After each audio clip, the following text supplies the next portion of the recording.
Thank you. So we're going to leave our closed session and reconvene into open session. And City Attorney Barrow, if you could give us an announcement. Thank you, Mayor. Previously this afternoon, the City Council went into closed session on two separate matters. The City Council gave direction. There was no other reportable action taken. Great. Thank you so much. So we will adjourn from the closed session and welcome to the City Council regular meeting on Tuesday, April 2nd. And we are going to have the pledge to the flag led by Mr. James Gill.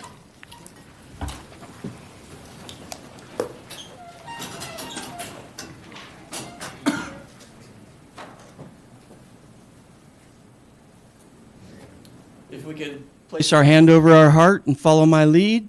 I pledge allegiance to the flag of the United States of America and to the republic for which it stands, one nation, under God, indivisible, with liberty and justice for all. Great. Well, thank you. We'll just stay up here for a second. I want to talk to you, my fellow cowboy. So the reason I asked James to lead the pledge is, number one, you're a veteran. Yes, sir. Right?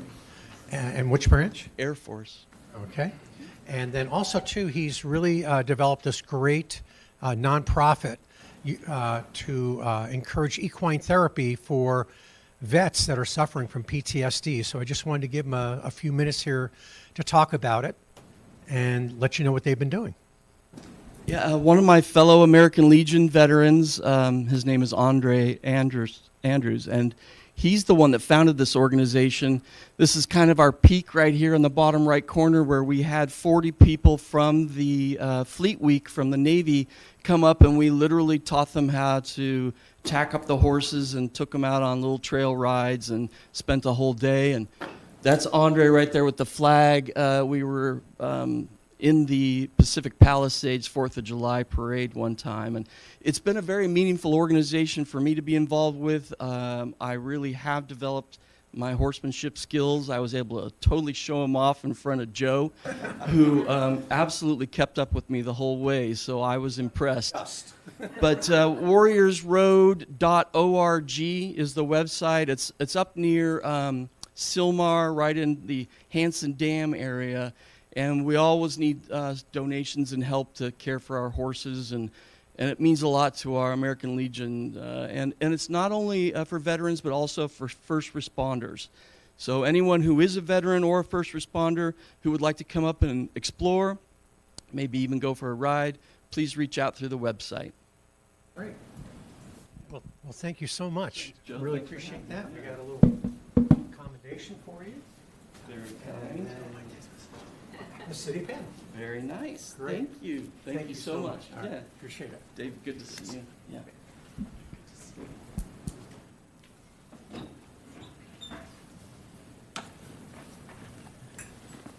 What a cool organization. And James was you served on the Cultural Arts Commission as well? Great. And we'll have new applications we'll be asking for pretty soon, or maybe that's out already. So keep an eye on those. So thank you so much, James, for joining us.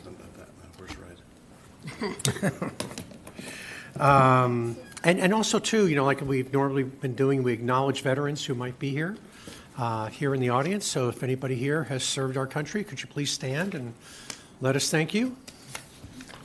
Chief and James.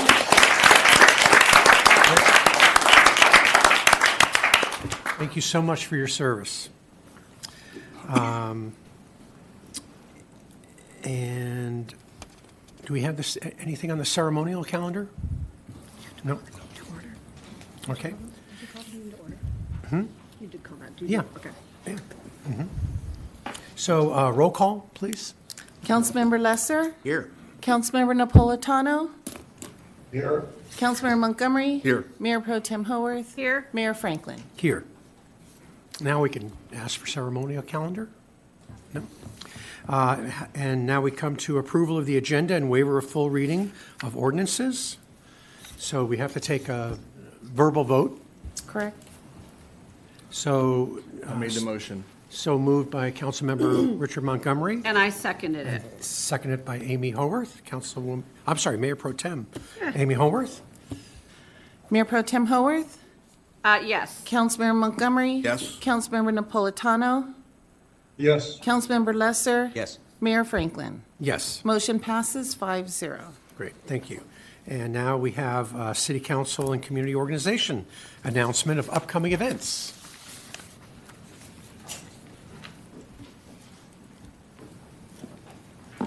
Hi, good evening, members of the City Council. My name is Josh Murray. I'm here on behalf of Manhattan Beach Library. Adults are invited to join us to get ready for spring on Saturday, April 6th from 2 to 3. Come make a whimsical bird feeder for your outdoor space using mug, saucer, twine, and glue gun. Sip tea while it dries and take home some bird seed to create an endearing display. Registration is available on our website, lacountylibrary.org. And teens are invited to blossom into spring on Tuesday, April 16th from 4 to 5 p.m. Welcome the new season by planting your very own spring flowers. Join us as we learn the basics of planting and caring for potted flowers. You'll also have a chance to decorate a mini ceramic terracotta pot using acrylic paint. Registration is available on our website, lacountylibrary.org, and I thank you for your time.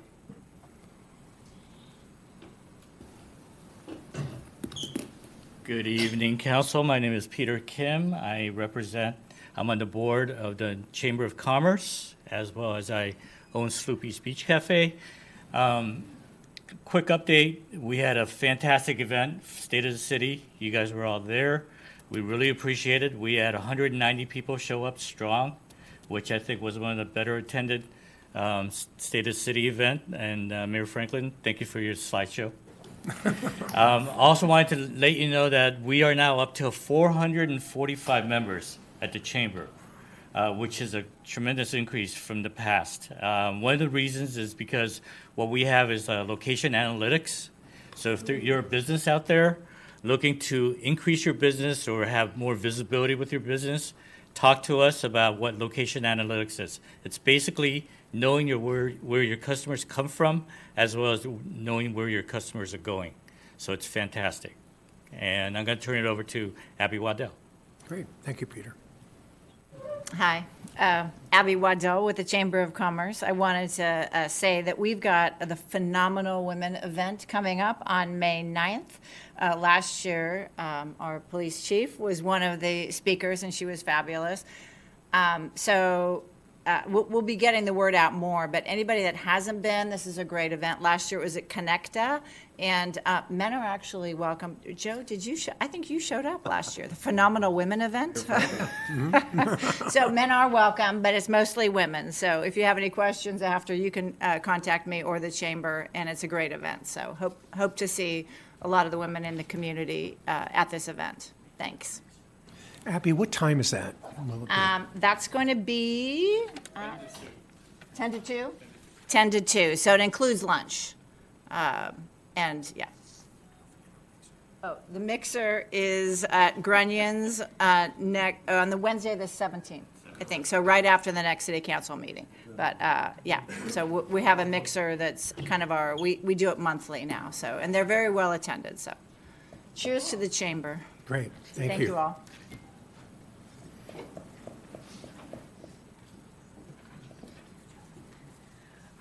Hi, I'm Nia Nguyen. I'm here from Maricosta High School. On Saturday, March 23rd, we had our annual spring dance on campus in the Maricosta Gym. This costume dance not only had our usual casino night theme, but also had a silent DJ for the first time in Maricosta history. And though it's not one of our most popular dances, everyone in attendance agreed that this silent DJ was a huge success, and our raffles and casino games generated a lot of excitement, and we consider it a very successful event. Also, recently on KTLA 5 News, Maricosta was featured on the School Spirit Spotlight. We had various programs interviewed and filmed for this news highlight, including our drama program, which was represented by members from our comedy sports team and the cast for our upcoming spring production of Footloose. The tickets for the spring musical are on sale now, and the show opens on April 26th. Hi, my name is Carter Ring, and I'm also representative from Maricosta High School.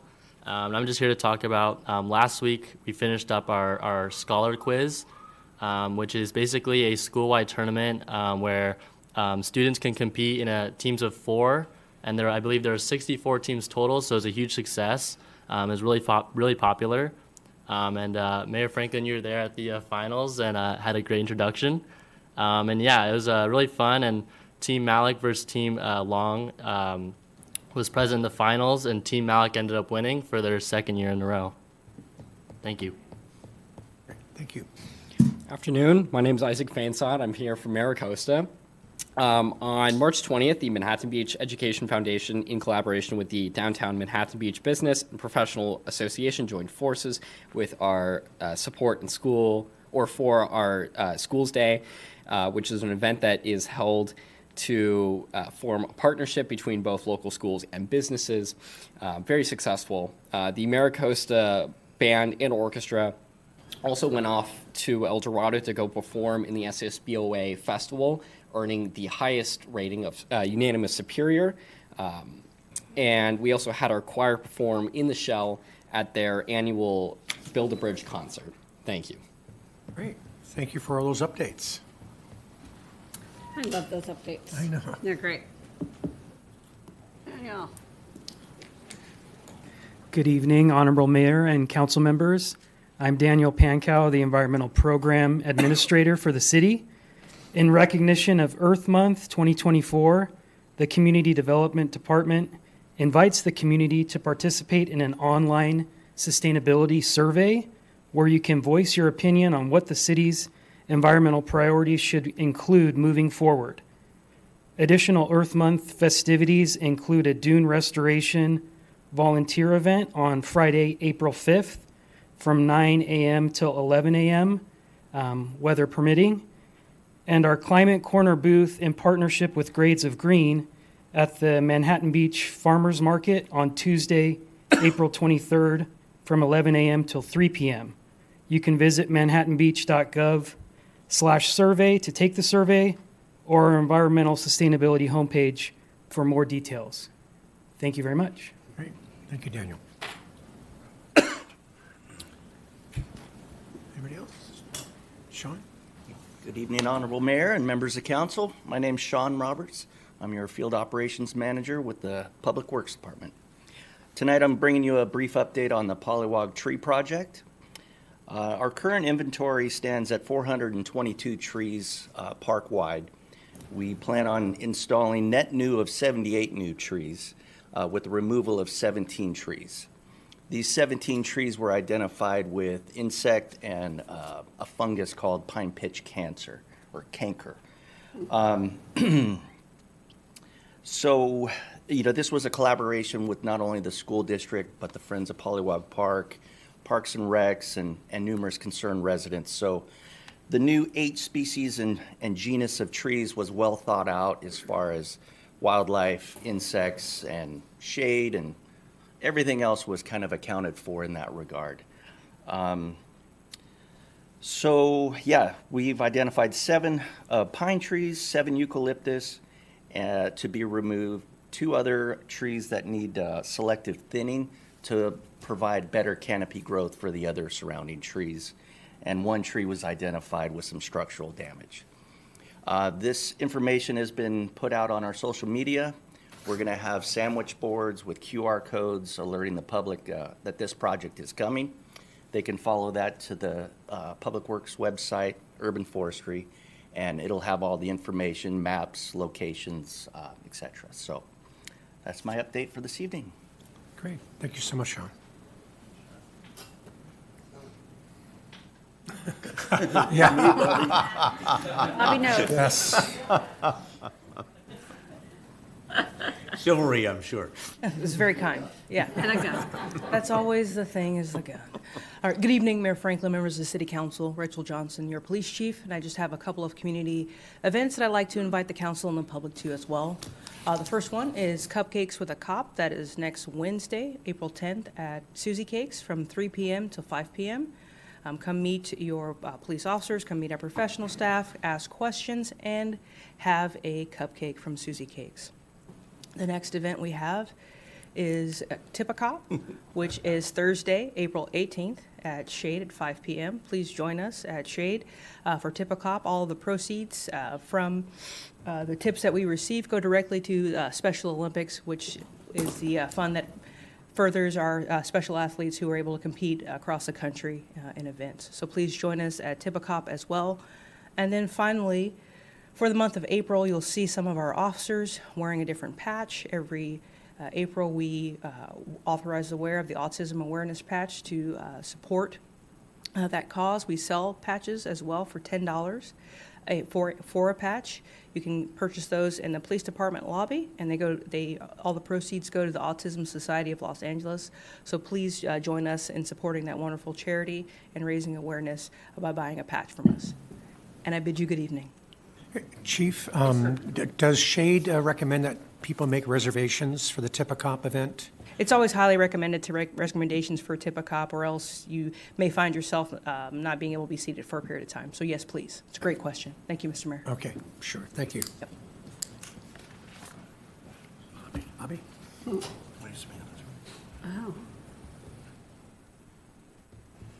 Good evening, Honorable Mayor, Mayor Pro Tem, City Council members, city officials, Mr. Lee.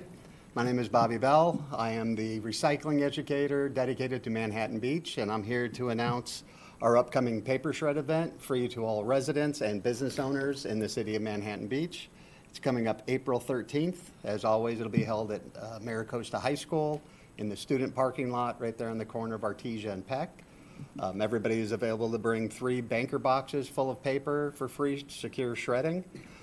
It is a stay-in-your-vehicle event. It's a drive-through just for safety reasons. We'll take everything out. We'll get it shredded.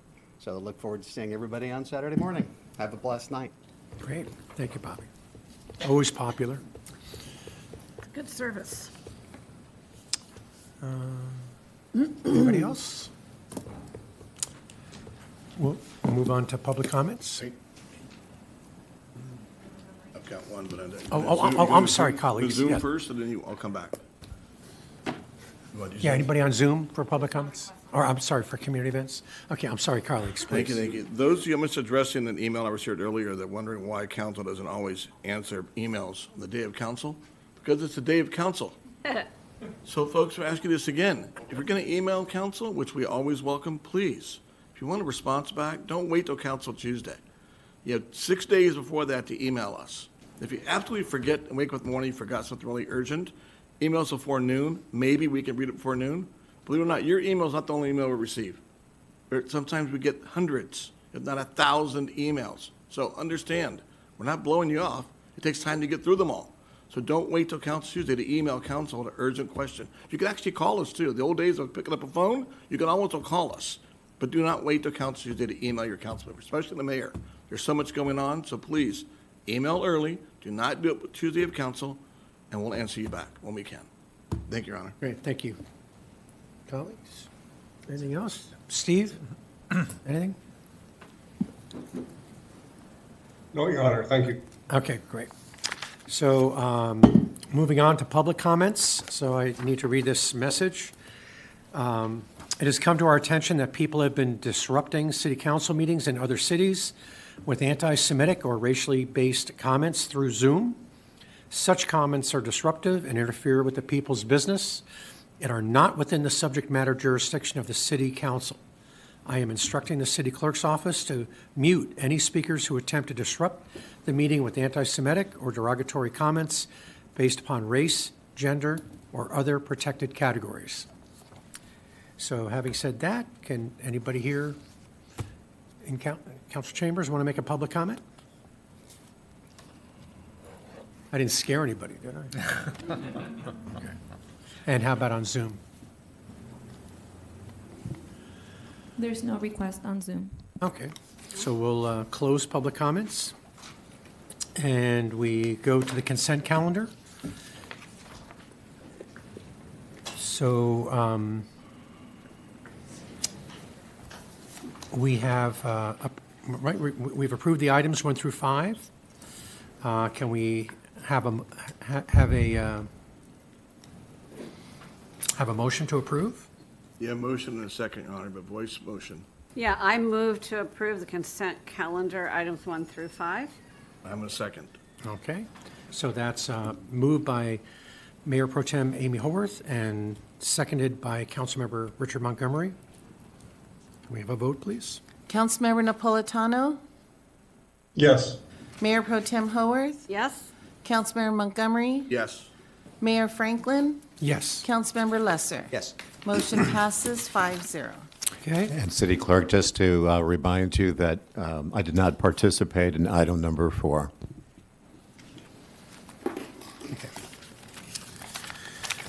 So we move on to items removed from consent calendar. There were none. Public hearings, there are none. So we move on to K, general business. So item number 6, reinstallation of no parking signs on Rowell Avenue between 19th and Marine Avenue.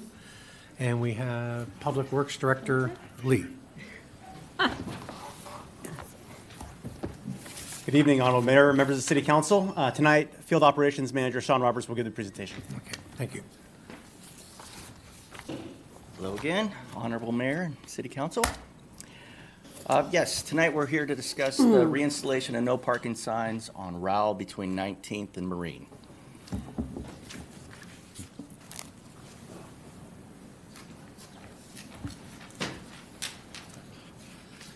This first slide is just an overall view of the current petition program that's in place. It's kind of hard to see in this one, but everything shaded in that pale pink color is in the petition process with the signs being removed. And the next photo is the section between 19th and Rowell. And these 3 blocks, 2 of which they opted out in 1996, one of which opted out in 2001. And then it also identifies 3 poles that are without signs on the 2100, 2200 block of Rowell. And then the next photo is a flashback 2012 showing, depicting the 2 poles that are in place without signage.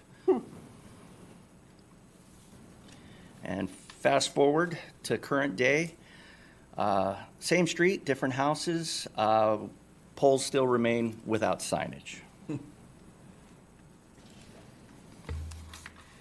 And then a bit of the background regarding the petition process. The petition process consists of opting in or out. You do need 66% or 2/3 of the property owners in favor is required to opt in or out. Street sweeping still occurs on all of these streets. They just navigate around cars that are parked there and hopefully get it on the next go-round. Vehicles on the street that are void of no parking signs will not be issued a citation. And Rowell Avenue, 19th and Marine was inspected in 2022 for improper signages as well. So the discussion tonight, we have 3 abandoned poles on Rowell, 2100 block and the 2200 block, 2 to the south and 1 to the north of that block.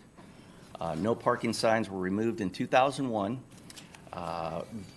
through the petition process.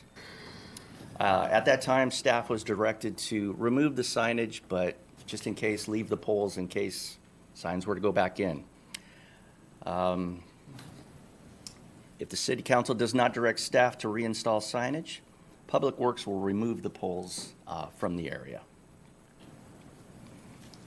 So staff recommendation, City Council provide direction on the reinstallation of no parking signs on Rowell Avenue between 19th and Marine Avenue.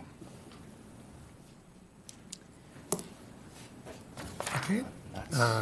Colleagues, do we have any questions? Councilmember Lesser. This is pretty straightforward, but I just wanted to confirm. Have any residents expressed support to return the no parking signs that staff is aware of? No, on the contrary, we've had one resident that reached out and wanted to keep the signage. I didn't bring this up earlier, but we did notice the 12 neighbors along Rowell between 19th and Marine, mailers and door hangers, just informing them that this discussion was going to happen tonight. Okay. And just also for the record, are there any issues of concern to staff or the police department due to the absence of the no parking signs? No, not at this time. When we go and, have inspected this area on numerous occasions, the area seems to be clean and free of debris or any accumulation of tree droppings or anything of that nature. Thank you, Sean. Okay, Mayor Pro Tem Haworth? Thank you. Are there other blocks or areas where residents have filed a petition and they can leave their cars on street sweeping days, parked out on the street? There's several, yes. Okay. I mean, going through the petition process, I would say, going back to that previous slide, a good portion of the neighbors are in the opt-out process, so signage was removed. Well, I mean, around the city, do we have any idea of how many blocks or streets have opted out of moving their cars? I don't have that exact number, no. Or do you? We don't have that exact number right here, but as Sean was mentioning, the map that we showed on one of the first slides, that's pink and green. I mean, rough math, it's probably about 50-50 of streets that are allowed to opt out have done so. I see, so some are not allowed to. And we've got that precise information, but we just didn't bring that tonight. I mean, it's just, I asked the question because one thing street sweeping does is it helps our stormwater, right? It keeps things out of the ocean, right? And so I just would wonder how, do we have a limit on how many areas or which areas could opt out? Because we want to keep as much out of the ocean as possible. Yeah, the prohibitions on the program are really limited to the coastline and the arterials right now. Right. And we think that it's a manageable compromise that was engaged many years ago. And so I would say from a parking perspective, we have parking peace. And this is, I think, one area that there's been questions about, well, why do you have these poles there if you don't have the signs there? Right, I understand I was just looking holistically to make sure it wasn't something that everybody could now all of a sudden do and then there'd be a problem, but I understand there's limits. Thank you. You're welcome. Okay. Councilmember Napolitano, do you have any questions? No questions, Your Honor. Thank you. Okay. Okay. No further questions. Public comments?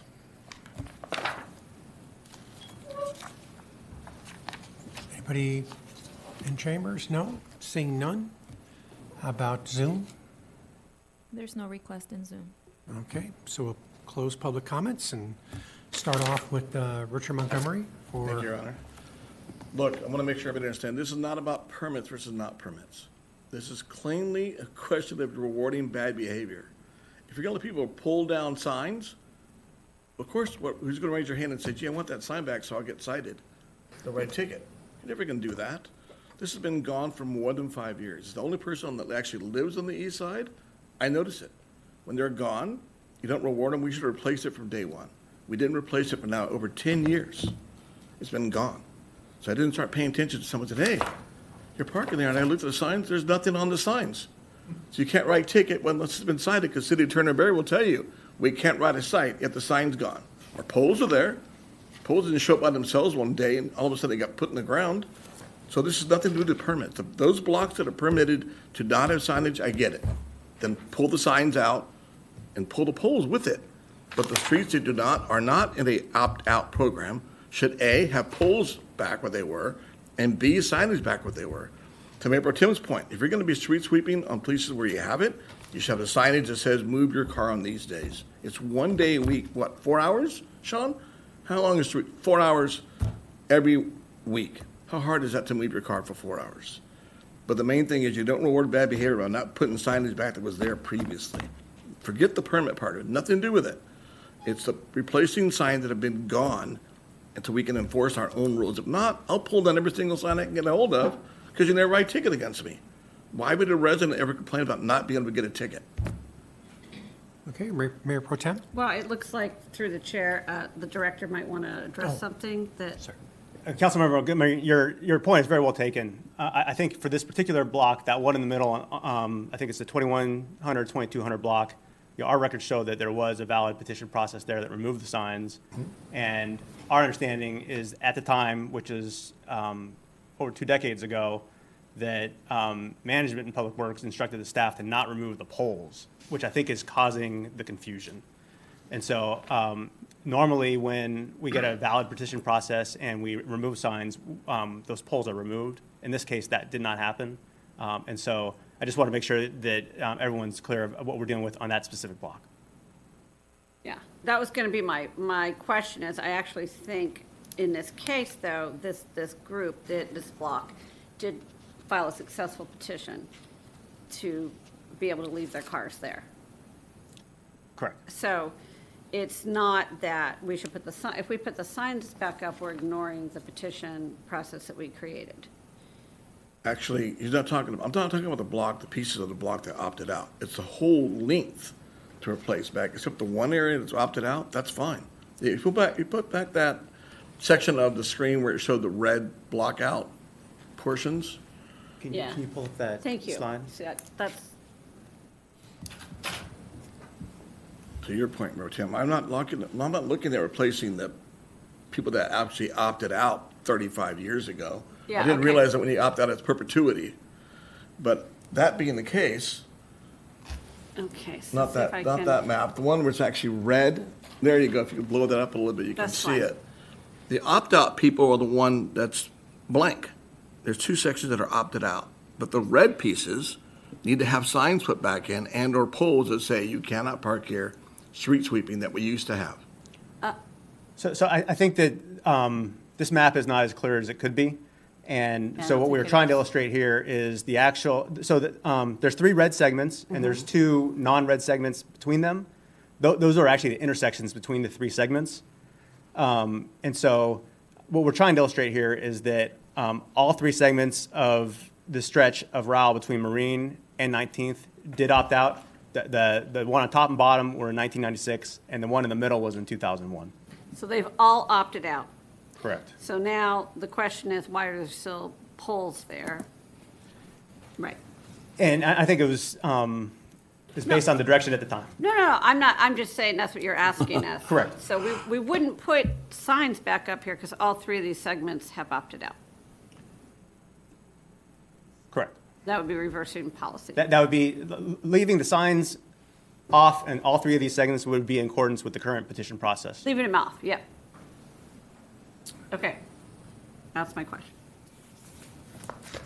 Okay, so the only item of discussion is to remove the poles that don't have any signs on them. Yes, and as indicated in the staff report, if you don't give any direction on this item, staff's just going to remove the poles anyways. Okay. To avoid the confusion. One more question, Your Honor. Yes. City Attorney Barrow, do we have a statute of limitations on how long, if you opt out in 1995 or 1918, how long is street sweeping opt-out supposed to be for? Is it 100 years? Forever. In Steve's mind, forever. That was, I mean- no, that's what it was. We adopted it back then, and that's still the rule today. They can opt Yeah. back in, but, I'm confused here, Your Honor, because I thought I read the wrong staff report.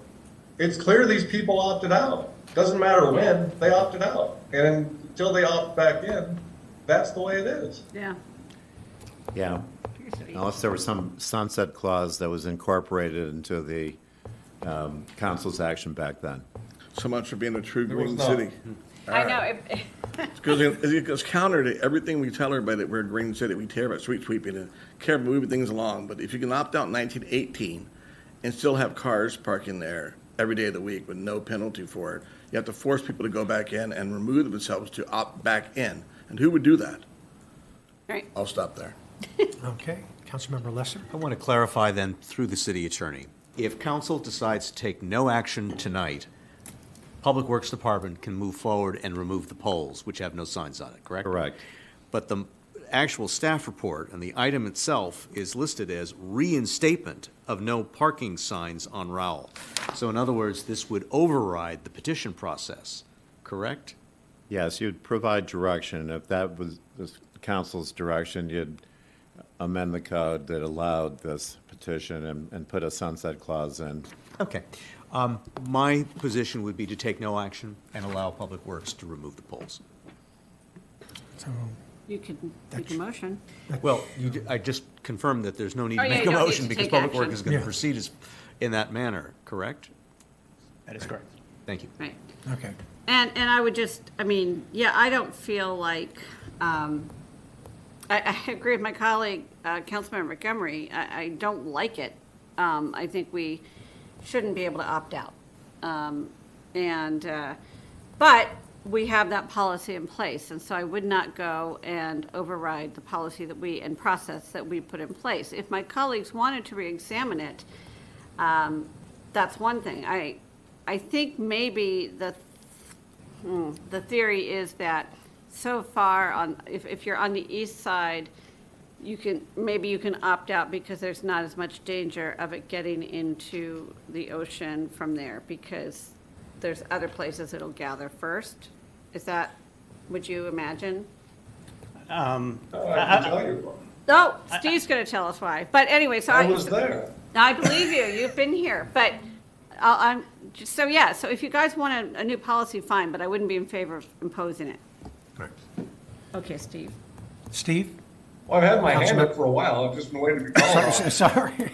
Not my fault. Somebody put your name here on my screen. Sorry about that. I'll tell you, there was a real reason. You guys want to live through the parking street sweeping wars again, be my guest. Good luck with it. Because it wasn't pretty to begin with, and the opt-out system was put in place. But remember, when you talk about, moving the car for 4 hours, we street sweep 4 weeks. Okay, we street sweep every week. So there's ample time to catch that street with the street sweeper and clean it up at least once out of the month to do that. And the way that the gardeners and everything else operate around here, there's not a whole ton of debris in the streets these days. So it's better than it's ever been. And we're also incorporating a lot of drainage things into our storm drains and everything. But you guys want to relive the wars over street sweeping, opt in, opt out, have at it. I'm not in favor of that. I just say let this ride. This was brought, I came back today, it's because the council brought it back. Because it was said that somebody removed the signs. It's been proven tonight that nobody removed the signs except the city because the neighborhood petitioned rightfully and legally and opted out. That's why we're here. Great, thank you. And I'd like to just make a comment that this kind of vandalism does go on. I mean, I've seen it, especially where it's unpopular, where people, particularly on Sepulveda, wanting to make turns west into the tree section, and there's a no left turn between rush hour.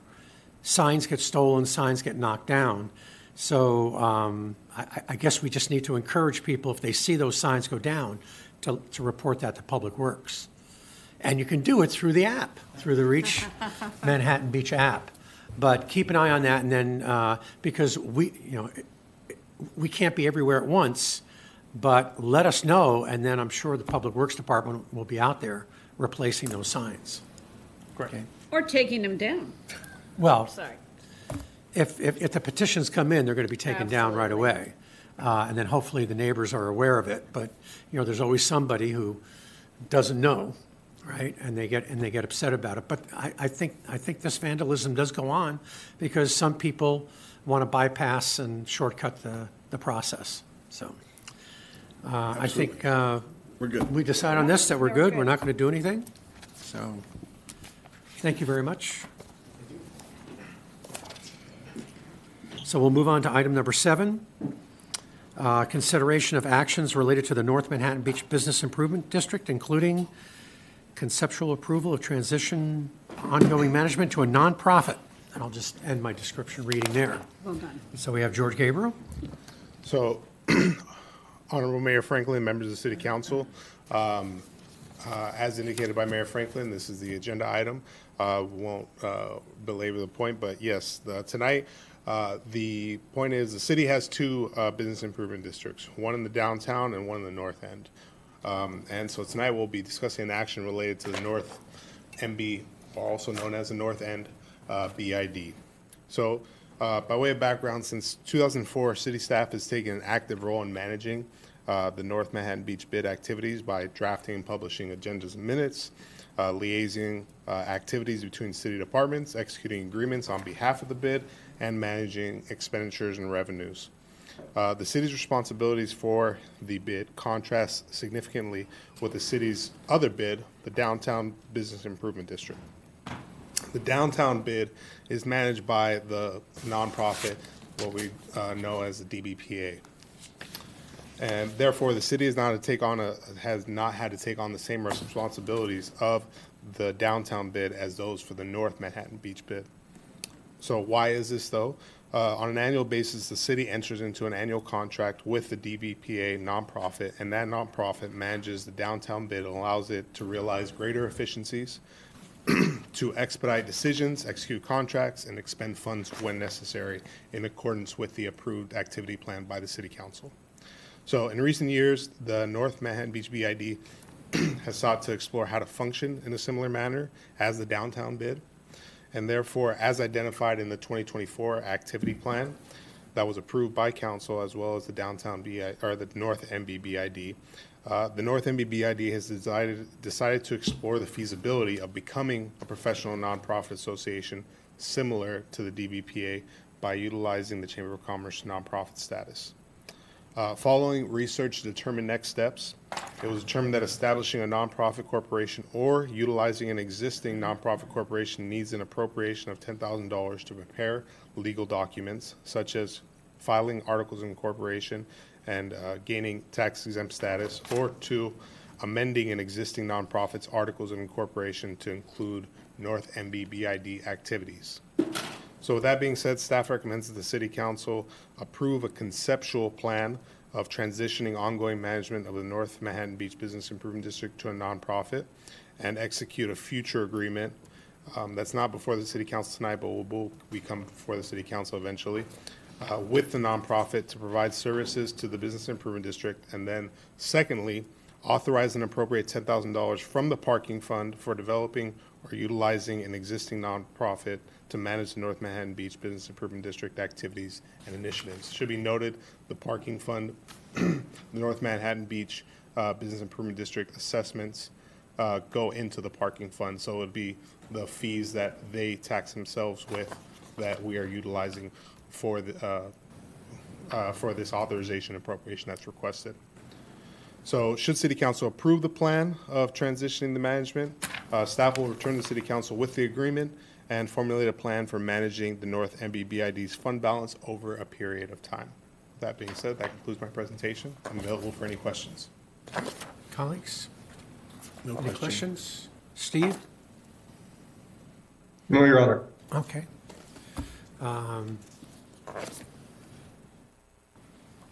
Public comments?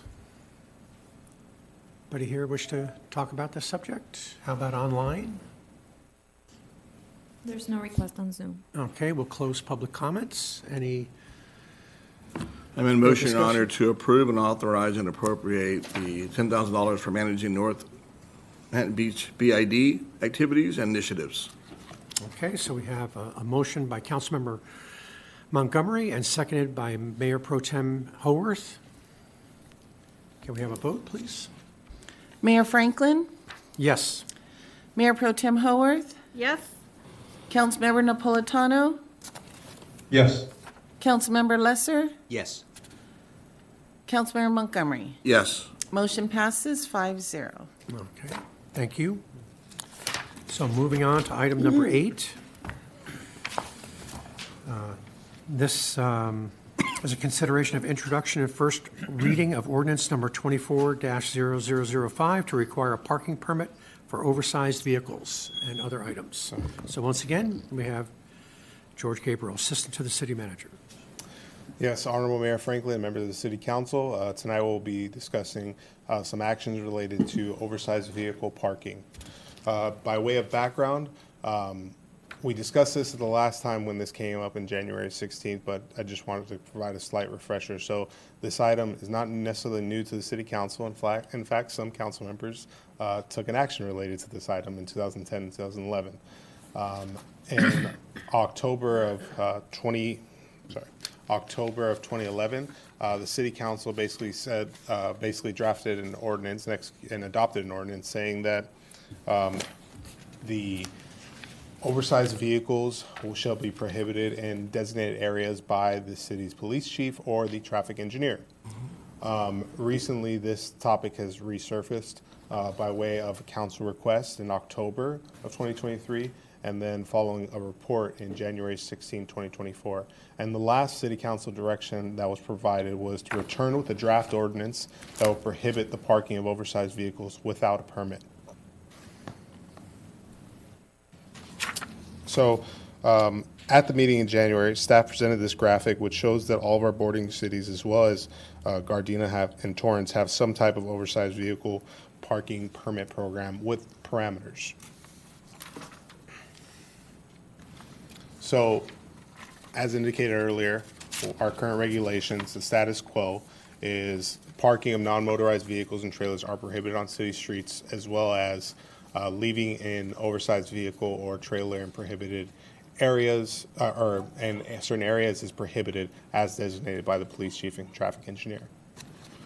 So, where are these areas? So, there's 70 signs in total, 35 are around the perimeter of the city, and that's mainly regarding the detached trailers prohibition that the city has. But there's an additional 35 signs, and those are the blue dots that you can see there, and those are mainly near schools as well as some parks, and those are areas where oversized vehicle parking is completely restricted.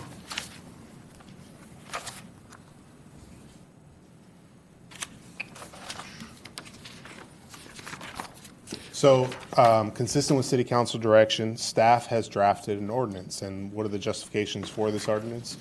In essence, city streets are very narrow. Oversized vehicles create a safety hazard by reducing visibility and travel lane width when parked on city streets. And oversized vehicles present a significant burden on limited parking availability on streets.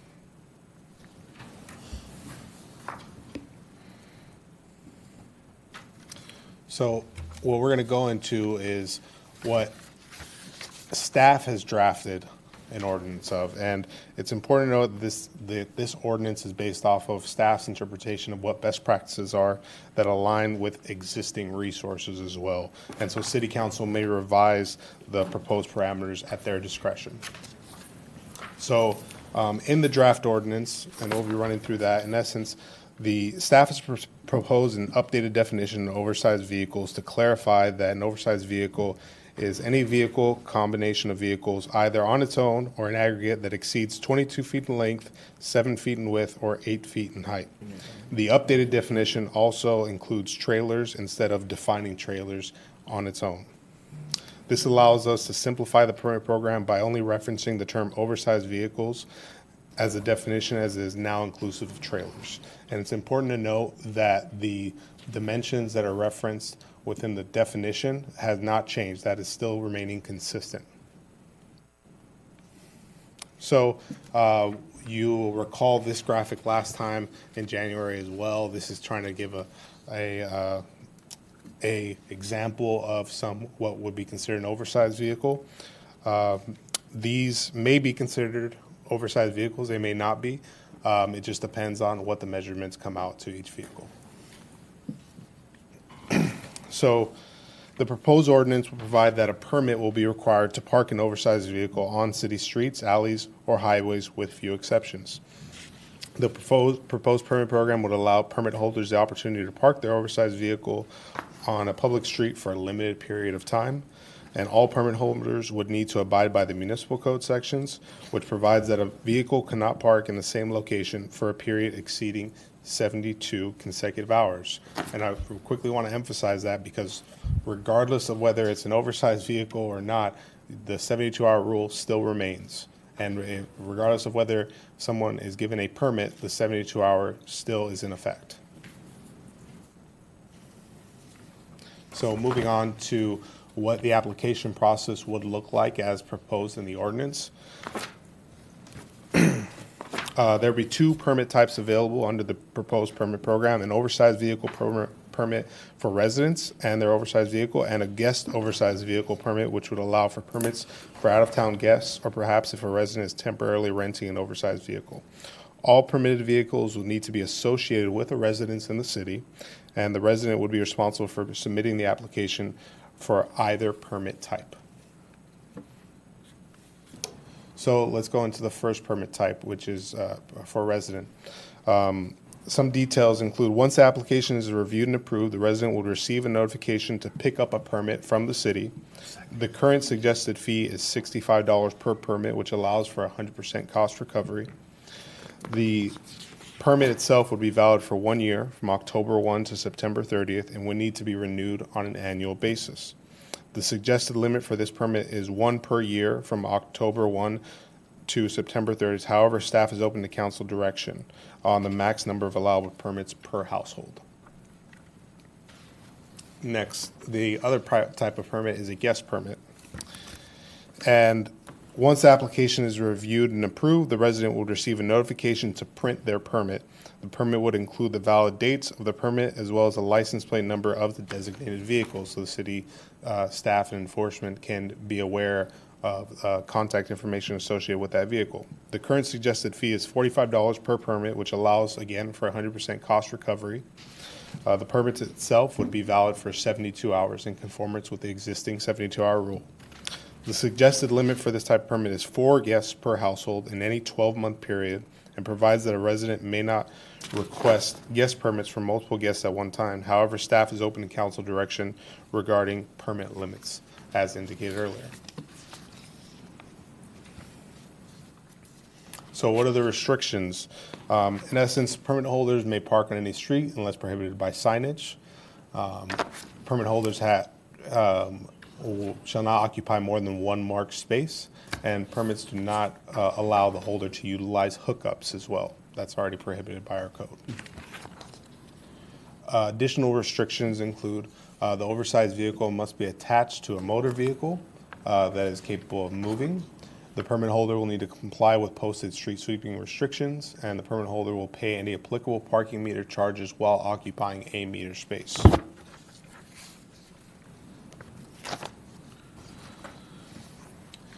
So what will be the penalties of potential violation? And it's reflected in a draft resolution before the City Council. In essence, the fines that are indicated in the first two are actually what we already have on the books by way of the municipal code. So the parking of a non-motorized vehicle and trailers on city streets, as of right now, is a fine of $149. Parking in a restricted oversized vehicle area is $149, and staff is proposing, or actually we already have this, but the parking of an oversized vehicle without a permit would be $53. So if the proposed ordinance moves forward, several departments will be involved in the creation of an electronic workflow and testing: IT, finance, community development, management services, and the police department. IT would be responsible for software maintenance with the EnerGov system, the same system that currently allows for permitting of various permits that community development provides. Community development and finance would tag team with the review of all applications. Finance would issue, especially the resident permit, and the police department would be responsible for enforcement. So with that being said, oh, and it should also be noted, I'm sorry, back to the permit program staff time. It's going to take about 4 to 8 weeks to build and test the workflows that are associated with the two permit types. And the review of each application that staff is currently anticipating is about 25 minutes per application. And staff does suggest that the permit program would begin on October 1st to establish the program, install signage, and conduct outreach, as well as providing a grace period of 90 to 180 days after the start date of the permit to allow the police department time to provide additional warnings and education to the public while out in the field. So finally, staff recommends that as follows. Discuss and consider introducing ordinance 24-0005, prohibiting the parking of oversized vehicles at any time without a permit. If the City Council would like to move forward with the ordinance, staff has provided 2 draft resolutions detailing the fees for the permits as well as the fines for the violations of the ordinance. If there is no further direction regarding the fees and the fines, the resolution will return for adoption when the ordinance returns for its second reading and potential adoption by the City Council. That concludes my presentation. Thank you, Council. Great. Colleagues, Councilmember Montgomery. Thank you, Your Honor. George, 2 questions. Can you go back to your oversized additional examples, please? Yeah. I think it's number 6. Oh, you passed it. There it is. One more. There you go. Bottom left. That's the one I looked at. Are you covering Sprinter vans as well under your van camper / conversion? Typically, a Sprinter van would probably be violating the height restriction that's associated with an oversized vehicle, but I can't tell you for sure. It'd be on a case-by-case basis. Okay. And second, signage, my favorite subject tonight. Are you going to have to go back and add signage on every single street to cover this? Or are you going to use our blanket immunity clause and says you didn't read the signage coming in the city and we're good? I'll address that because George had already addressed that issue earlier this week or last week. For that type of sign, you can just put it on the perimeter of the city. So it doesn't have to be on every street. Just like the unattached or detached trailers, 35 locations on the perimeter, some number. Yes. Same type of signage. Perfect. Thank you. Nothing further. Thank you, Your Honor. Okay, great. Mayor Pro Tem Haworth. Yes, thank you, Mr. Mayor. And so we do have, as you mentioned, a current policy in place and current restrictions, but right now it's only certain areas that it was prohibited, that you had to have a permit in order to park the oversized vehicles were prohibited in those places, and then other people, if you lived here and owned an oversized vehicle, you didn't need a permit, or. Currently, the old. Currently. Yeah. If you have an oversized vehicle, you can park it so long as that you're not in the prohibited areas of the city. So so I'm just clarifying, I think those who are paying attention understand that we are making, no matter where you live now, you have an oversized vehicle, go get a permit, right? And even with the permit and you're a resident, so this is a year-long permit that you have, do you still have to move it every 72 hours? Yes, correct. Okay, that's good. And then the other thing, a guest permit, it has to be attached to a resident or residence. So it has to be, the example I kept using was my brother. So, but that's fine because he can get it through, I'll get it for him, and that gives us some control over who is, coming around. You would be the responsible party to apply for the permit on his behalf. And that is exactly the right chain of command in that family. Okay, great. Thank you for this. I appreciate the making trailers and detached trailers and everything just part of oversized vehicles. That's really smart. Thank you. That's it. Okay. I'll wait for comments, Mr. Mayor. Oh, okay. Thank you. Steve, do you have any questions? I do. Thank you, Your Honor. As I read this, correct me if I'm wrong, George, but this applies only to city streets. Correct. So parking lots, other governmental entities, say the school district, what are we talking about with those areas? Because parking lots, right, there's no restriction, as I read it, on oversized vehicles there, correct? Yes, parking lots are not addressed through this ordinance, Well, okay, and why is that? Why would we exclude parking lots? I think there's a legal consideration that's associated with that I think the City Attorney Barrow can discuss. Yes. And this is some of the analysis that the staff did, that a number of our parking lots close at like 8:30 or 9:30. And if you want us to go into further research or have staff research which parking lots are open 24/7. Well, the pier ones are open 24/7. I think but that- I'm thinking right. El Porto, they close at 8, but you can still stay there, drive out late. Yeah. Yeah, it was my understanding, and I've actually seen, definitely you're correct about the two parking lots owned by the state. But there's been questions as to whether the city has any control over that.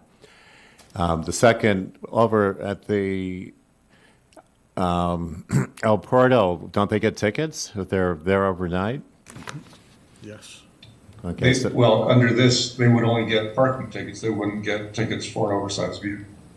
well, if they were, it's a good question, and it's something that staff has been discussing.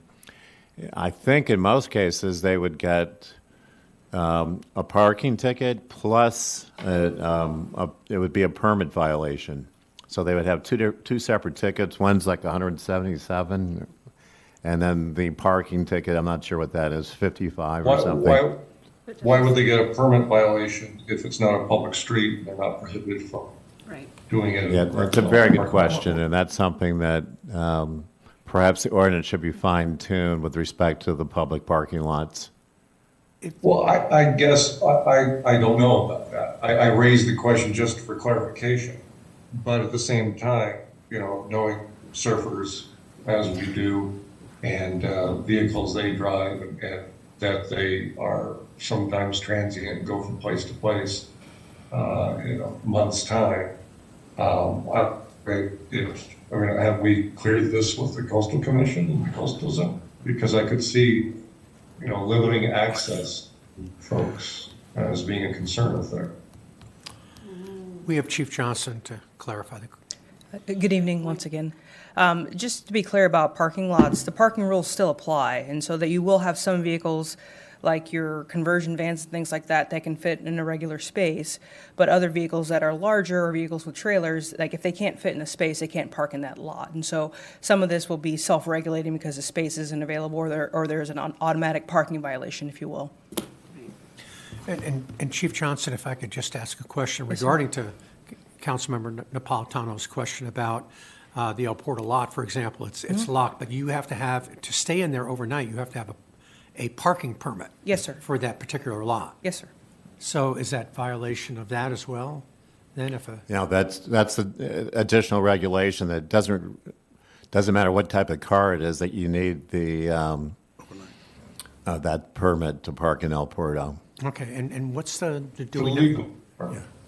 Illegal because do we tow cars out of El Porto if they're parked there at them? Because people park there and after 8 o'clock or whatever, they drive out of there without a ticket.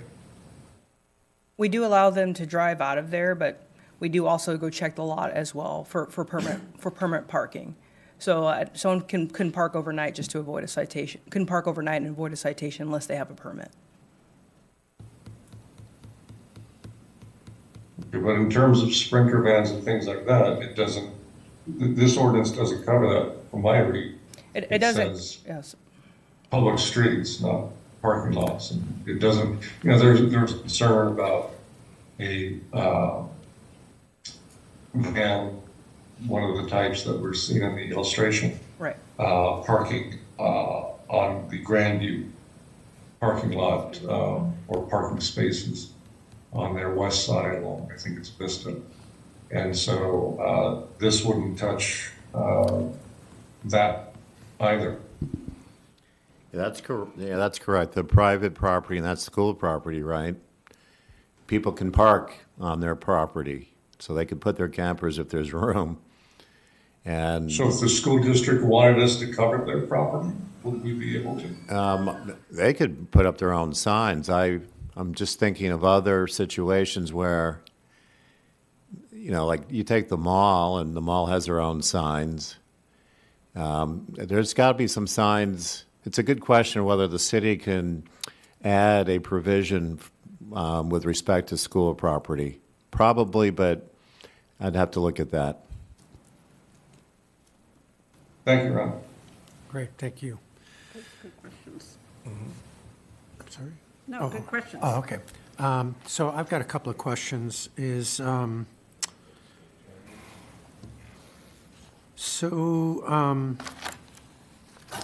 someone applies for a guest permit, and let's say, My brother. your brother, okay? So if her brother comes and they get a guest permit, does that allow them to park anywhere around town, or do they have to park adjacent to their house of the sponsor, let's just say? As drafted in the ordinances, there's no requirement necessarily to park it near the residence. They would have the flexibility to park in all areas of the city. But I would assume that, let's say Mayor Pro Tem Hover's brother would probably want to park near her residence. Or just the opposite. Or just, yeah, I'm not sure I want them. Okay. And then with regards to the size, the ordinance talks about, as drafted, talks about a marked space. So a marked space, I did get some information from our community development director. A marked space is approximately 20 feet long by 8 feet wide. And then an angled space is 18 feet long by 8.5 feet wide. So my question is this, is that if it's already by definition an oversized vehicle, they can't park in a marked spot. Yeah. Where a parking space is designated by the. Yes, if there's a by parking lines. space, it's designated, correct. Okay. Just wanted to clarify that. And just to confirm, running of electric cords, they can do that if it's completely on private property, but they can't do it if it's in the public street. You cannot Yes. run an electric cord.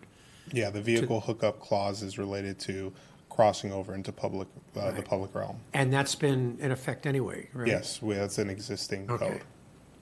All right. Okay, I also had a question about Sprinter vans, so I guess we just have to get some dimensions on that. And that's all I have for now.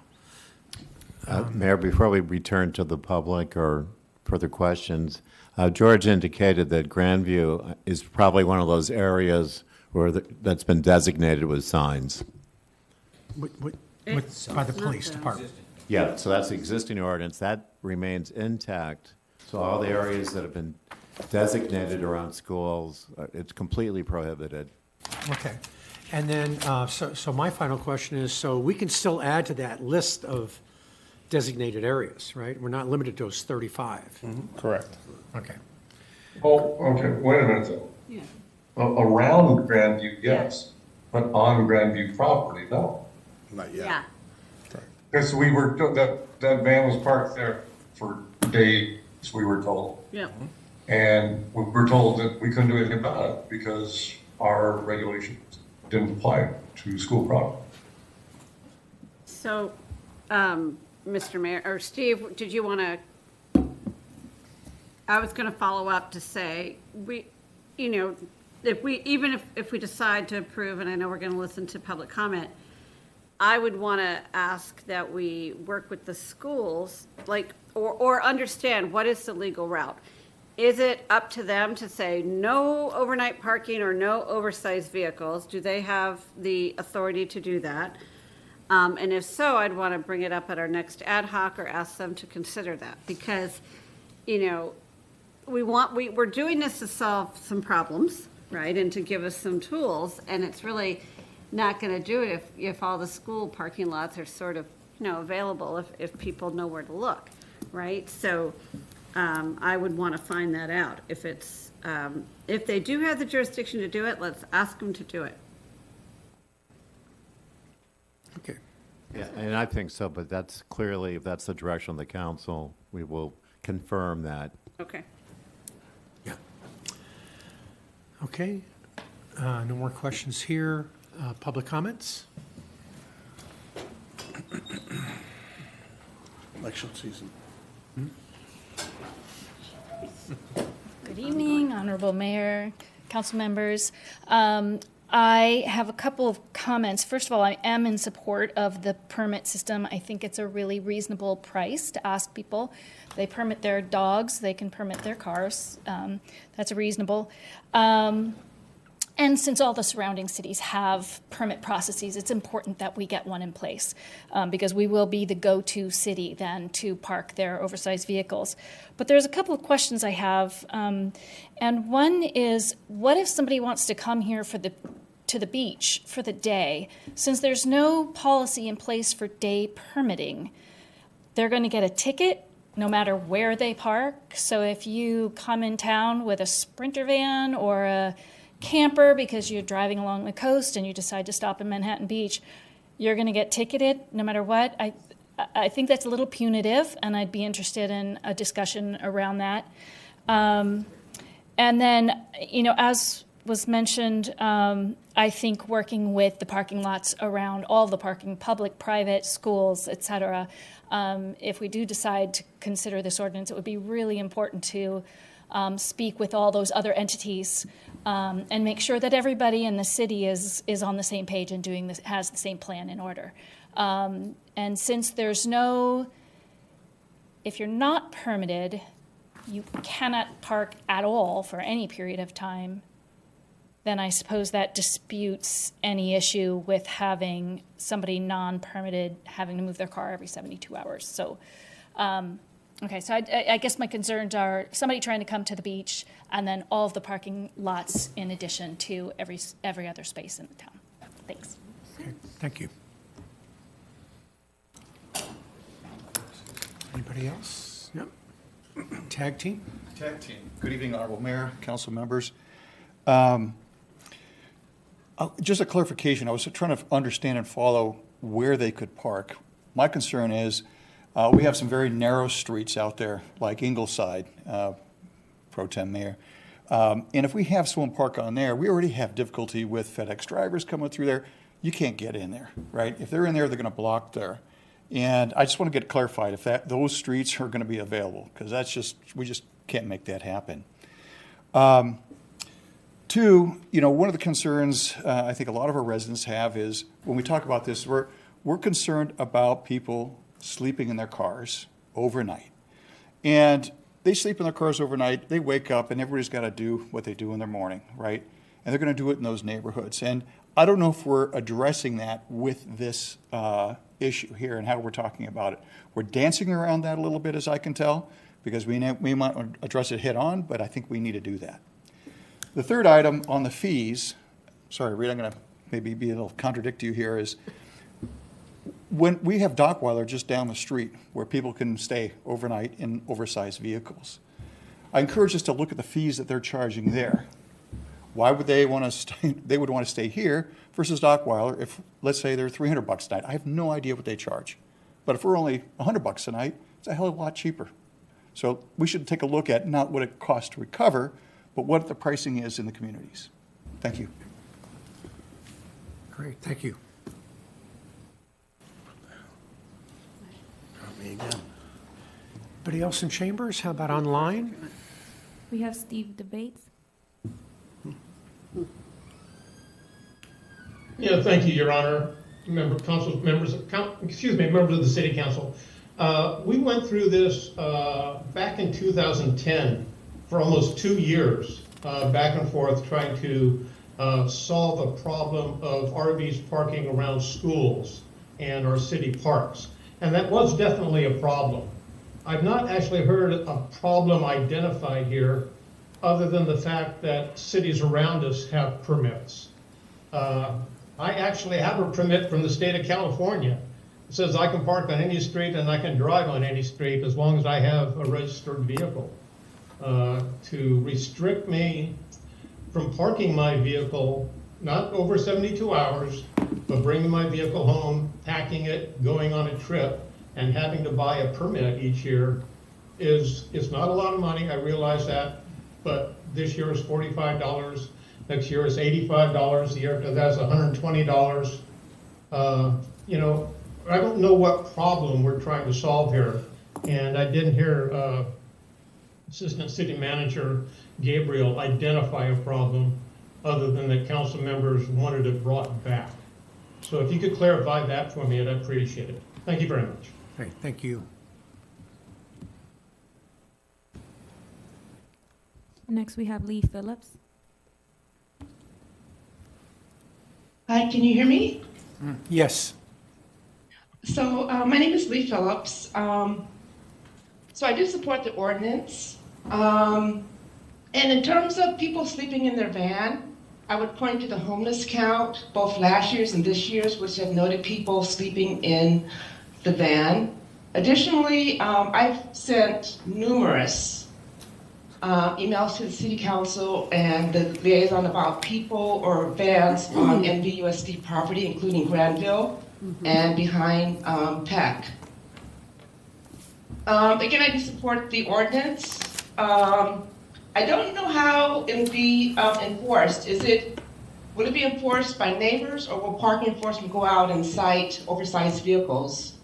And lastly, I do support an education program for residents so they're aware of this permit process. Education either by mail or through social media. Thank you for your time today. Great, thank you, Lee.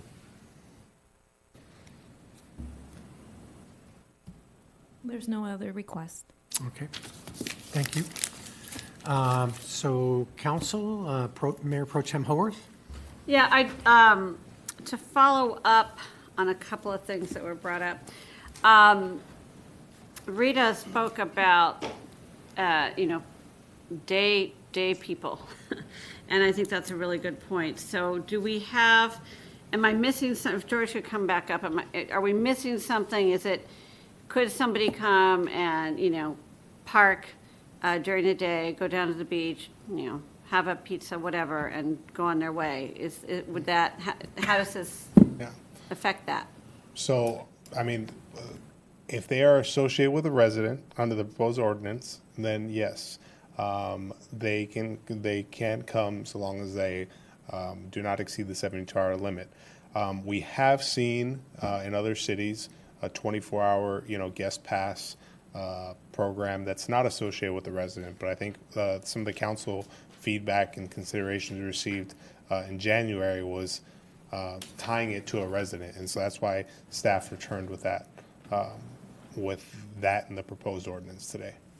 Yeah, I understand that. I think it's something, Councilmember Napolitano brought up, hey, the Coastal Commission might have a problem. He was talking, I think, about the parking lots, some of the beach parking lots. Would they have a problem with this if we don't have some sort of carve out or understanding of daytime activity like this? Because that would be limiting access to the coast for some.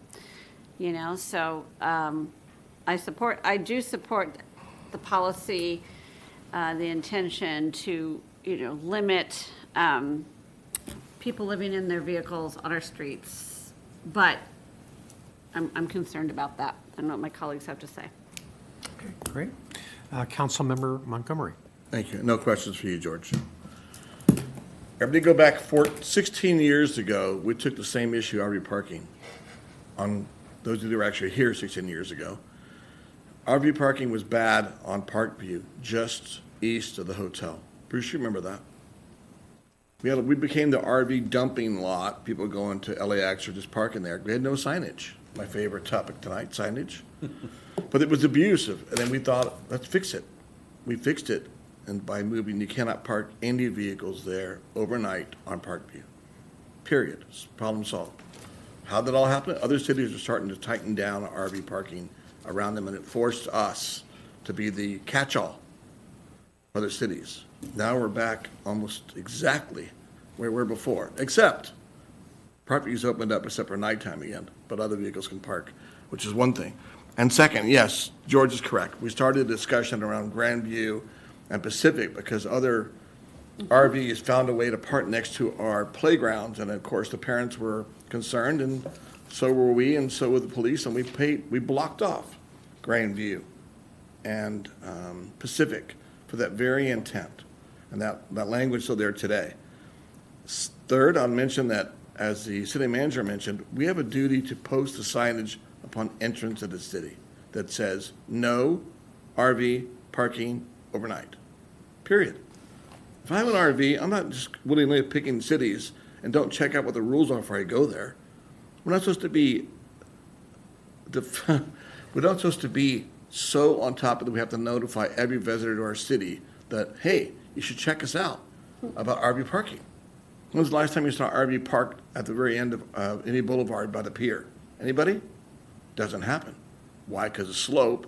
And as Chief Johnson mentioned, there's no space for an RV parking down there. You cannot fit an RV and the parked spots by the state lots. I don't care how good of a parker you are. You can't do it, folks. So that's not what we're talking about here. We're talking about every city street, every city property, public property. So we're not talking about them all. We're not talking about Rosecrans properties. We're talking about public property and RVs. That's our issue here. And sprinter vans on height, Joe. That the abusers will come in and find a way to slide in with sprinter vans. As George mentioned, it's a height issue to catch all with them. And Lee's right. The part of our concern years ago wasn't so much the homelessness back then, but the abuse of the public space as a roving motel. So we thought we'd catch all at the same time by doing all this. It's not perfect. As Steve mentioned, I'm not sure the Coastal Commission ever, because I don't see anybody parking west of Valley Ardmore. But if I have an RV, as Steve Debates does, if I have an RV and I'm driving from Oklahoma to Manhattan Beach because I don't check the website, I can park in Valley Ardmore today. What's the difference? There's no parking space in Valley Ardmore. You just pull in, curb, park there. But the catch is, to the visitor question, you should check your homework and what the city rules are about overnight parking. You could easily go check it online. So if you're going to park at Manhattan Beach and you have oversized parking, get a overnight parking pass at PD. 24th Police will close. Police lobby never closes. Go get an overnight parking pass or be gone for the next morning. And CSOs and PD do catch it because they enforce what we do on Parkview right now. Citywide, folks. This is not a shocker to anybody here. So if you're visiting, do your due diligence, read the website. What does it say about parking RVs in the city? But I'm going to make my motion to include all of that history and go with option 3. Then great, George. Option 3 is your best. It's a catch-all for everything we're trying to do. And then I would instruct us to, we have Tim's point, to reach out to the ad hoc committee and MBUSD to find out if we can incorporate not just the Grandview parking lot, Right. all school property and or school parking lots to follow our restrictions as well on overnight parking, especially oversized vehicles. And that should answer the question. I don't know if the Coastal Commission would get involved because the issue, we don't have any spaces west of Valley Ardmore I can think of that you could fit an RV into. A Sprinter, the difference, sorry, I know I'm speaking a bit out of turn, what Rita brought up was like a Sprinter van. Sprinter vans might fit in that parking spot if it's big enough. They might, and it's height, but then you get to catch on to the height issue. So if we add the height issue to common it. sense. So yeah, it should be looking at, go back, and this is a great first step, George, and I agree that I would support the proposed citation amounts. I think it's a good deterrent. I think it's fair on the prices when we charge a resident or non-resident or guest pass. Amy's brother bids us 4 times a year, charge him 4 times. Oy. But I mean, as long as you're consistent with it, it's fair, it's publicized. I think we do a better job. We need to put it, when we get to the point of approving it, it needs to get publicized, not only by our TV and our mailers and our ads that Lisa and Martha put out there and Daily Breeze and Easy Reader, but do a little mail card. Every resident gets a mail card. Hey, be aware, October 1, we're going to start charging for annual RV permits and or sprinter vans that exceed the height, whatever they are, or length or width, so that no one can say, oh, I didn't know about it. Well, we've got a grace period, what, a month? So we have to do all that in favor of it. Post the new signs, as Quinn mentioned, on the city entrance and exits that show, if you come to Manhattan Beach and have an RV, be aware about RV parking. That's my motion, Your Honor. Great, thank you. And Councilmember Lesser. I've really struggled with the need to impose a permit system citywide on oversized vehicles.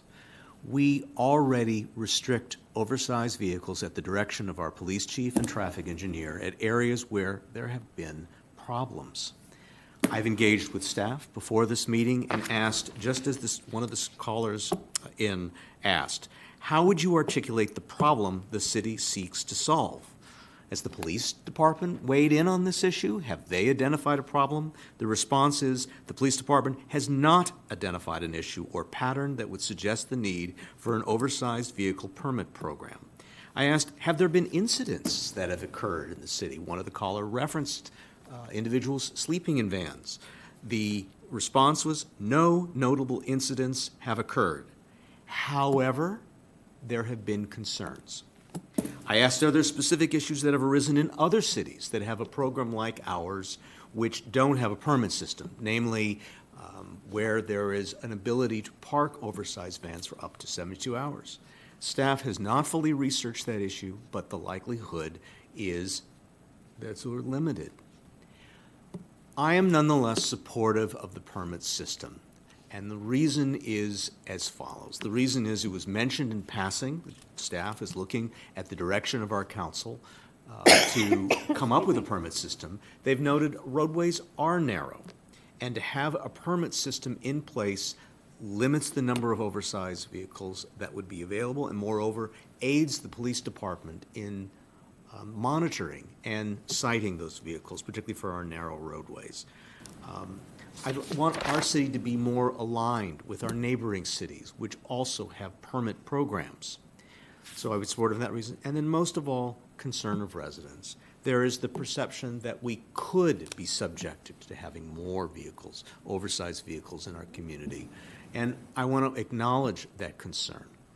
But I just want to be honest about why we're doing it, as was mentioned by one of our other speakers. I do think this is going to impose more of a burden on those with oversized vehicles. They're going to have to obtain a permit. They're going to have to obtain a permit for those that visit our city. There are going to be those that come into our city unaware of our restrictions, and they're going to be cited.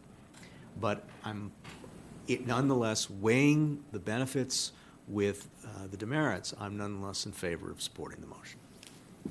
Great, thank you.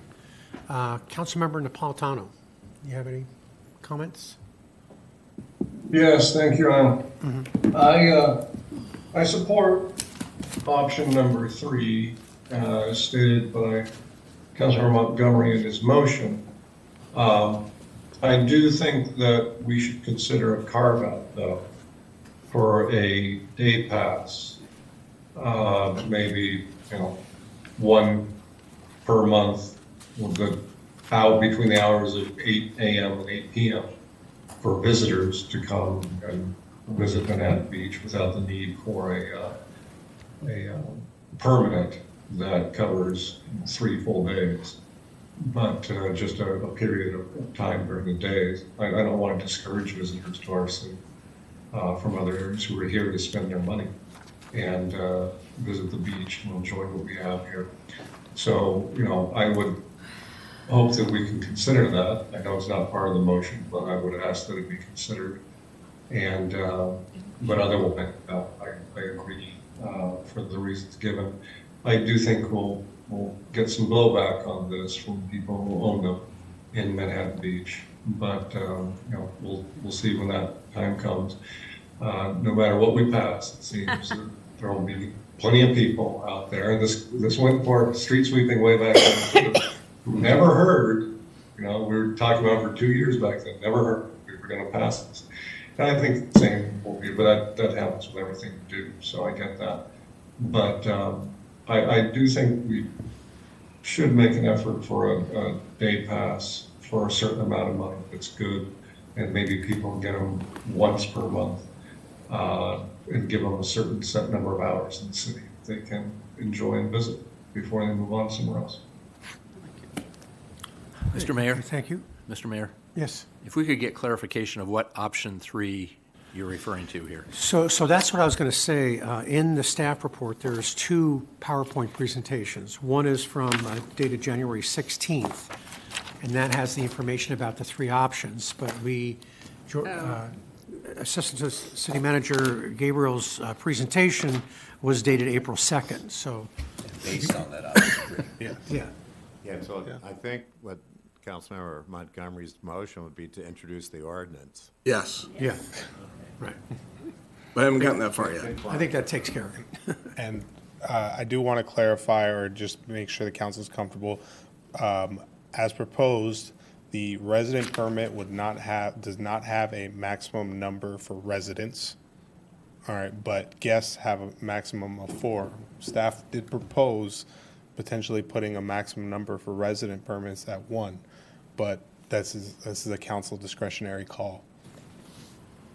And so I just want to make sure the council's comfortable with it. You want to restate your motion? I'll restate the motion. Is that okay, Mr. Mayor? I'm in favor of option 3, and I'm following along option 3. We're all on the same page here, starting on page 11 of the staff report. That's where I followed along. If George has made a change to that one, let me know. I am in favor of the max resident permit as 2. Staff went 1, I went with 2. I do agree with the citation numbers as stated.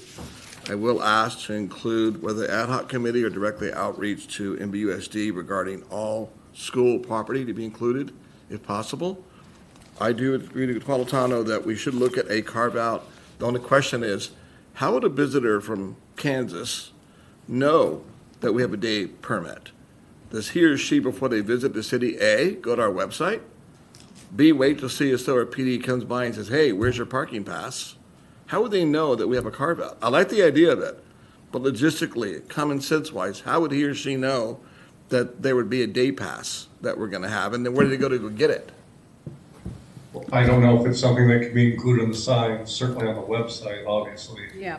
And I would assume that what we would do if we don't have them registered is we give them a warning the day of, saying if you're going to be here, you know, if you're here for more than an hour, you need to go get a permit, otherwise you're going to be cited. I like the warning idea. Sorry, Tilly, I'm sorry.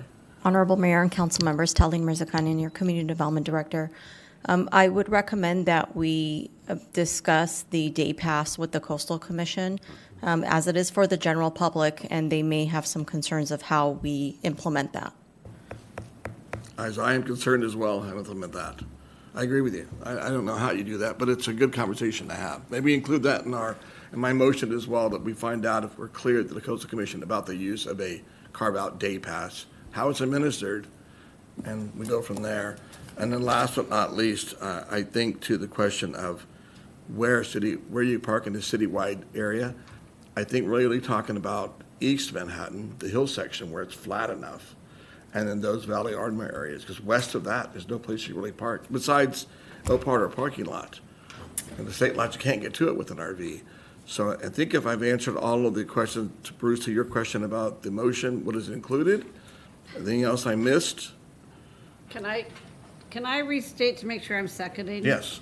The right thing? Yes. Okay, so the motion is to accept staff recommendation with a max of 2 permits per household per year. Option 3. Option 3, which was from January, so it's, Yes. so option 3, which is the staff recommendation. Okay. Additionally, give staff direction to check with Coastal Commission to discuss how a carve-out day pass could work or would not work.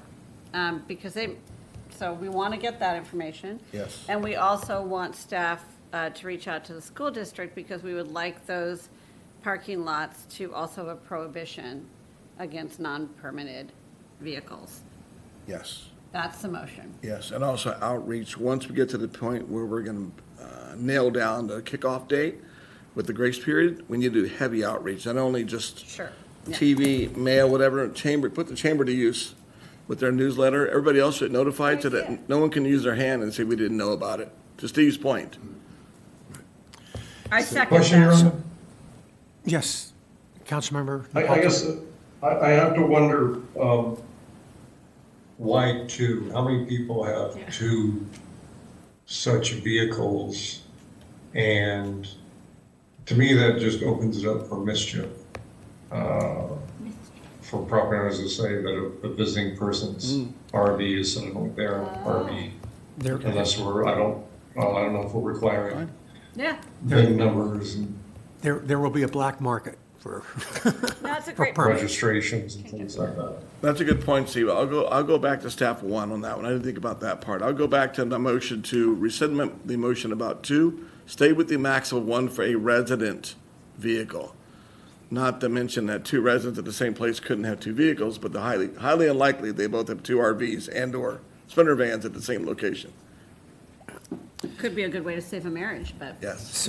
So I just want to, an opportunity to make a couple of comments about the reason for doing this. Yes, the other cities adjacent and, are doing it.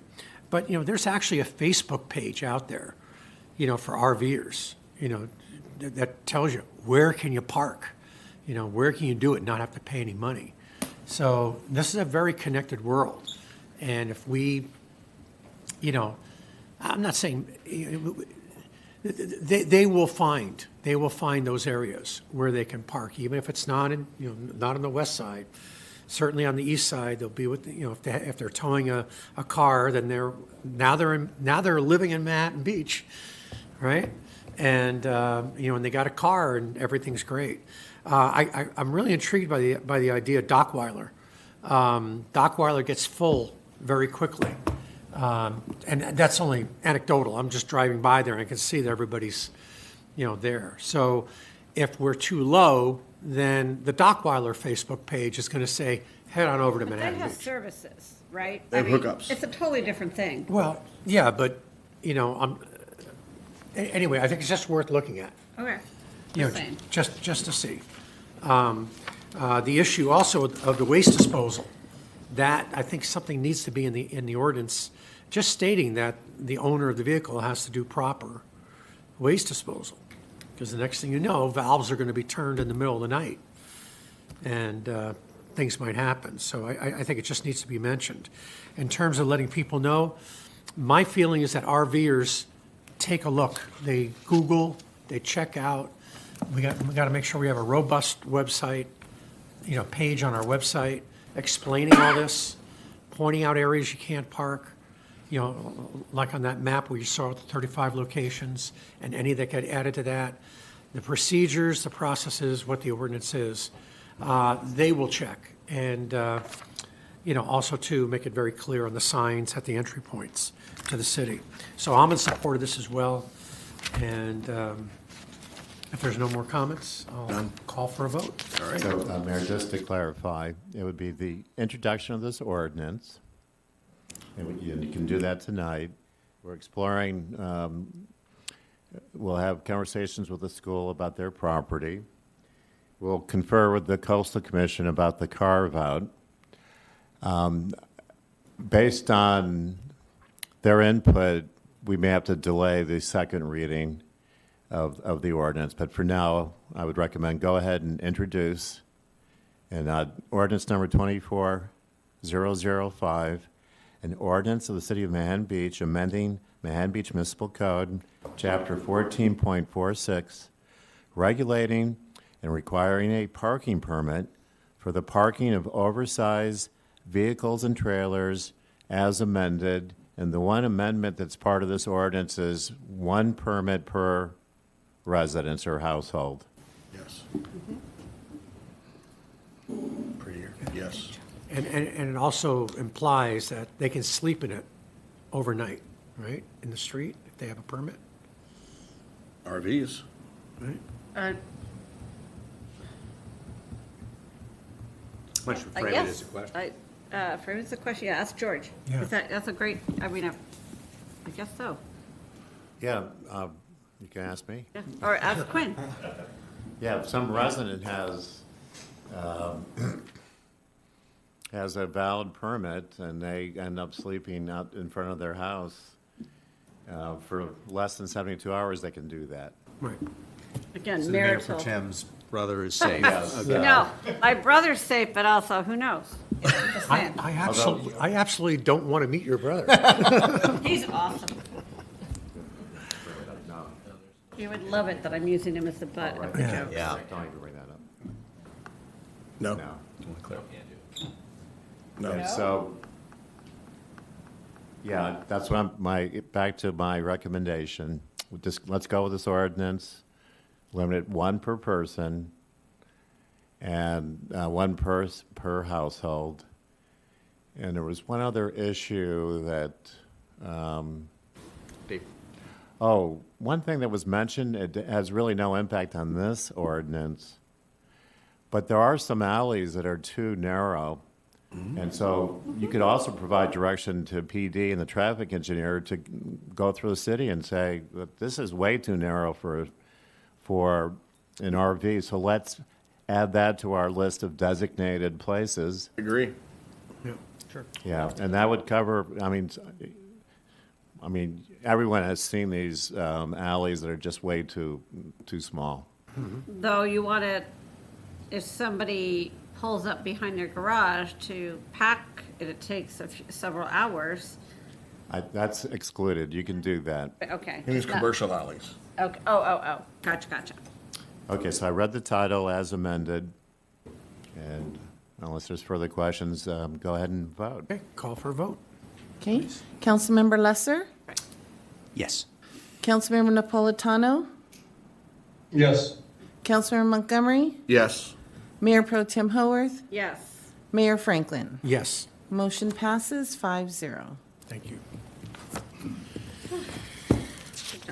Okay, so we come up to AB 1234 reports. Your Honor, not only, just a report, I did bring back the National League of Cities Correctional Conference. I did bring the brochure to the city clerk. Those of you who want to check it out, our city clerk has that now for the class agenda structure. That's all. Thank you. Okay, future agenda items? I should simply add that I did leave the boundary of the city of Manhattan Beach and went to the city of Carson for the South Bay City Council of Governments annual meeting. Oh, There the was annual no meeting. cost, but nonetheless, it was an interesting program on how artificial intelligence, AI, is likely to affect local government, as with everything in our society in terms of business and commerce, what we have to be worried about, and there are opportunities, the opportunities AI would bring for greater efficiencies. So it was an interesting program, and obviously we're going to be seeing it in real time in our lives in the years to come. Great. That's cool. Is that you really saying it, or is it? That's a good question. You're quite right. Are you a bot? Okay, anything else? Okay, future agenda items? Anybody? No, city manager report? No report tonight, thank you. Okay, city attorney report? No report. Okay, informational items, commission. So we're going to adjourn to a closed session on Monday, April 8th, 2024 at 5 p.m. in the city council chambers.